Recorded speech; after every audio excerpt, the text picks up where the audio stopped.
투자금 자체를 보면 한 3천에서 한 4천 정도가 이렇게 들어가고요. 수익률을 보면 한 75에서 85%까지도 순수익이 나오고 있습니다. 투자를 했을 때 이 회수율이 굉장히 빠른 이런 비즈니스를 하는 거를 조금 더 권장드려요. 안녕하세요, 닥터 부자아빠입니다. 오늘은 이제 급여의 소득을 좀 만들어내는 그런 얘기를 좀 하려고 합니다. 저도 이제 직장 다닐 때를 조금 회상을 해본다라고 하면 일요일이 되면은 월요일날 출근하는 게 굉장히 걱정이죠. 직장이라고 하면은 이거를 피해갈 수 없을 겁니다. 월요병이 다 있을 겁니다. 그래서 제가 이제 돌이켜서 좀 생각을 해보면은 요 월요병이라고 하는 게 없어졌던 시점이 언젠가를 좀 생각을 해봤습니다. 저는 직장 다닐 때도 월요병이 어느 순간에는 없어졌거든요. 월요병을 어떻게 없앴냐라고 하면 제가 이제 생각했던 거는 크게 두 가지였어요. 아마 여러분도 크게 다르진 않을 건데 실제 뭐 실행을 하고 있지는 않을 겁니다.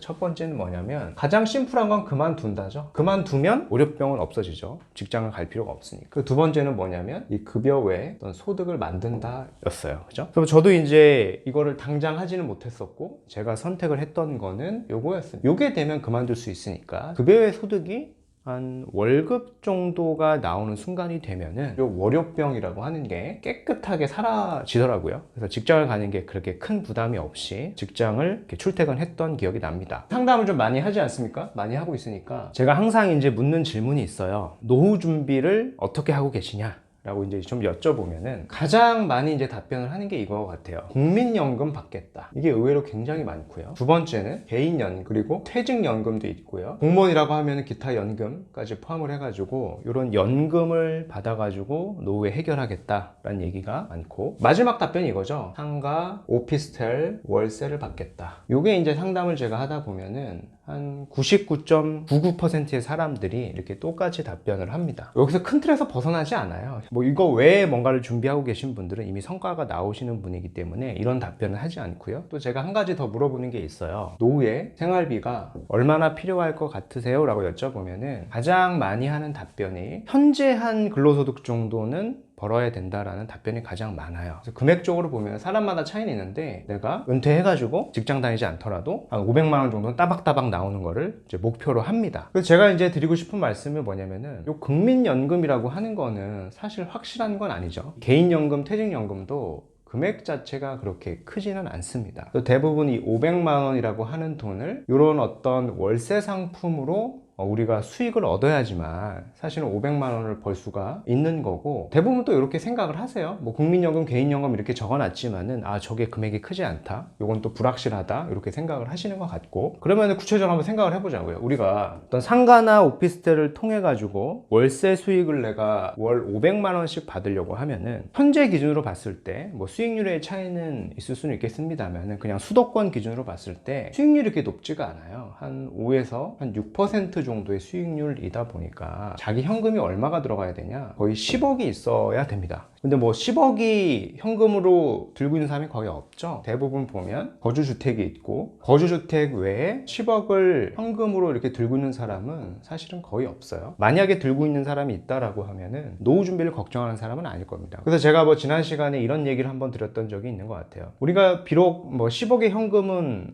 없겠습니다만은 거주주택이라고 하는 건 우리가 직장생활 열심히 월급 벌어가지고 저축해가지고 하나 마련을 하지 않았습니까? 그래서 거주주택을 통해 가지고 우리가 이제 대출을 받을 수 있다라는 얘기를 제가 말씀을 드린 적이 있어요. 이게 사업을 목적으로 하는 대출입니다. 금리는 한 요 정도가 되겠죠. 그래서 요거를 받아가지고 투자를 해라. 뭐 그런 얘기를 했어요. 물론 금리가 높은 거는 맞겠으나 이보다 더 높은 수익률을 올리면 되는 거겠죠. 왜냐하면 우리가 저축한 돈이 없으니까 거주주택을 그냥 깔고 앉아 있는 것보다는 요거를 이용을 해가지고 레버리지를 써가지고 사실 노후 준비를 할 수 있는 것들을 해결을 하는 게 맞는 거죠. 그래서 뭐 가장 많이 제가 좀 질문을 하다 보면은 답변을 하는 게 이런 월세 수익 외에 조금 적극적으로 생각을 하시는 분이 있다라고 하면은 첫 번째는 요 답변을 가장 많이 하시는 것 같아요. 고시원에 대해서 좀 생각을 좀 많이 하시는 것 같습니다. 근데 이제 고시원에 이제 투자금을 한번 생각을 해보면 이게 이제 미니룸 말고요. 원룸 기준으로 보면은 투자금이 많이 올라갔죠. 권리금도 많이 올라가고 있고 한 2.5억에서 3억 이상의 자본이 필요합니다. 이런 매물도 좋은 매물이 많지는 않은 것 같아요. 그럼 여기에 이제 수익률이 얼마냐라고 봤을 때 대략 계산해 보면 한 25% 연 수익률이 나와요. 그래서 내가 한 2억 5천에서 3억을 넣은 거니까 실제 계산을 해보면은 500만 원 정도의 실제 순수익은 나오기는 합니다. 근데 이 자금 자체가 2억 5천에서 3억이 자기 자본으로 하시는 분은 그렇게 많지는 않아요. 이게 대부분 다 대출입니다. 그래서 실제 대출 이자를 빼고 나면 뭐 한 350만 원 내외를 버시죠. 근데 이제 고시원을 은퇴를 하시는 분들이 운영을 해본 경험이 없고요. 그렇다 보니까 어떤 이런 공실에 대한 리스크가 또 생기고요. 공실이 또 발생을 하다 보면은 350만 원보다는 순수익은 더 내려가게 되죠. 실질적으로 더 내려가고 있습니다. 그리고 이 2억 5천에서 3억이라고 하는 돈이 이제 본인 돈이 아니니까 다 레버리지를 써가지고 한 곳에다 투자를 했을 때 잘못되게 되면은 그만큼 리스크가 높게 되겠죠. 저는 그래서 자기 자본이 이렇게 없으신 분들한테는 이 1안보다는 2안을 좀 더 추천드리긴 해요. 2안이 뭐냐면 공간 임대에 대한 비즈니스입니다. 공간 임대 종류가 이제 굉장히 많은데 저희가 하고 있는 사업을 예로 해서 좀 말씀을 드려보면 투자금 자체를 보면 한 3천에서 한 4천 정도가 이렇게 들어가고요. 수익률을 보면 한 75에서 85%까지도 순수익이 나오고 있습니다. 이런 비즈니스를 하는 게 특히 내가 자기 자본이 이렇게 없고 레버리지를 써서 사실 한 곳에 몰빵을 해서 이렇게 고시원에 투자를 했다가 이런 공실이 나는 리스크보다는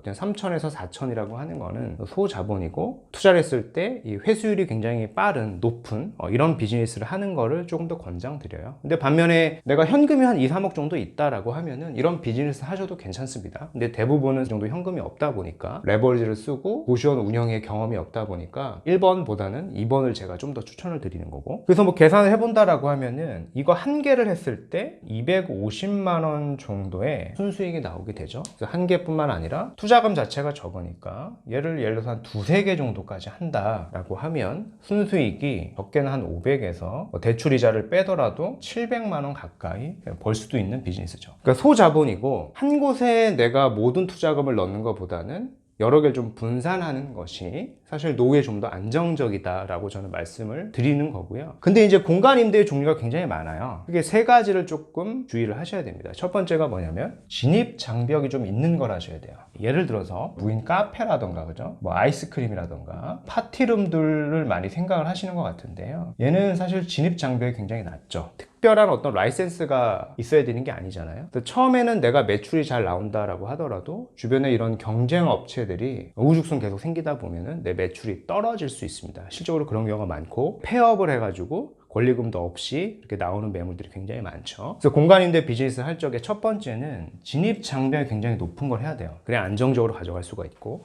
두 번째는 투자금 자체가 소자본이어야 돼요. 소자본. 이 정도면은 창업을 하는 데 있어서 소자본이라고 볼 수 있고, 소자본이고 수익률이 높아가지고 투자에 회수가 빨라야 됩니다. 지금 이 고시원 같은 경우는 25%니까 한 4년 정도는 이상 걸려야 이 원금이 회수가 되는데, 이 공간임대 같은 경우에 3, 4천의 소자본이니까 수익률이 75%, 85%지 않습니까? 그래서 1년 한 몇 개월 정도만 있으면은 금방 자금이 회수가 돼가지고 다시 2호점을 낼 수도 있겠죠. 이런 식으로 약간 리스크를 막 낮춰가는 게 맞다는 생각이 들고요. 세 번째가 뭐냐면 가장 중요한 걸 수 있는데 매출이 안정적으로 나와야 돼요. 여기 보면 이제 카페나 뭐 아이스크림이나 파티룸 같은 경우에는 이런 계절이나 요일을 굉장히 많이 탑니다. 그래서 매출이 오르고 내림이 굉장히 커요. 그래서 안정적으로 수익을 가져가는 게 아니죠. 공간임대 비즈니스 했을 때 매출이 뭐 계절적으로 타지도 않고 뭐 요일을 타지도 않고 안정적으로 꾸준하게 가져갈 수 있는 비즈니스 해야 되는 겁니다. 그래서 뭐 결론적으로 오늘 말씀드리고 싶은 내용은 뭐냐면은, 우리가 이제 노후 생활비로 한 500만 원을 많이 벌고 싶어 하시는데 내가 어떤 자본이 여력이 있으신 분들은 충분히 이제 고시원을 하셔도 괜찮아요. 고시원 질문이 워낙 많으시기 때문에 제가 답변을 드리는데, 대부분의 2억에서 3억을 대출로 활용을 한다라고 했을 때는 사실은 좋은 방법은 아니죠.